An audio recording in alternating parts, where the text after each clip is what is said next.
అయోధ్య రామ మందిర ప్రారంభోత్సవానికి సర్వం సిద్ధమైంది. జనవరి 22న అయోధ్య ఆలయంలో బాలరాముడి ప్రాణప్రతిష్ఠాపన జరగనుంది.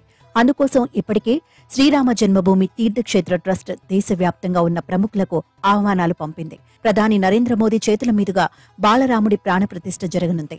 ఇప్పటికే ప్రాణప్రతిష్ఠ కార్యక్రమం కోసం దేశంలోని వివిధ ప్రాంతాల నుంచి ప్రముఖులు, సాధువులు అయోధ్య చేరుకుంటున్నారు. తాజాగా రామ జన్మభూమి వివాదంపై తుది తీర్పు ఇచ్చిన 5గురు సుప్రీంకోర్టు న్యాయమూర్తులకు ఆహ్వానం అందింది. ప్రాణప్రతిష్ఠకు హాజరు కావాల్సిందిగా 5గురు న్యాయమూర్తులను శ్రీరామ జన్మభూమి ట్రస్ట్ స్వయంగా ఆహ్వానించింది.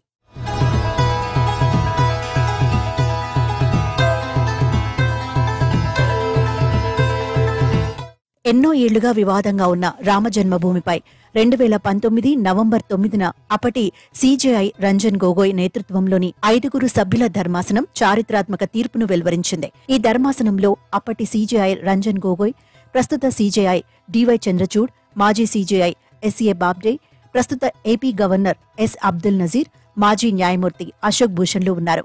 ఎన్నో ఏళ్లుగా సాగిన విచారణ తర్వాత సుప్రీం ధర్మాసనం వివాదాస్పద రామమందిర స్థలం మొత్తాన్ని రామమందిరం ట్రస్టుకే ఇవ్వాలని తీర్పును వెలువరించింది. అంతేకాక ముస్లింల కోసం అయోధ్యలోని 5 ఎకరాలు కేటాయించాలని తెలిపింది. ప్రస్తుతం అయోధ్యలో బాలరాముడి ప్రతిష్ఠాపన జరగనున్న నేపథ్యంలో తుది తీర్పు వెలువరించిన న్యాయమూర్తులతో పాటు 100 మందికి పైగా మాజీ న్యాయమూర్తులు, న్యాయవాదులకు ఆహ్వానం అందించారు.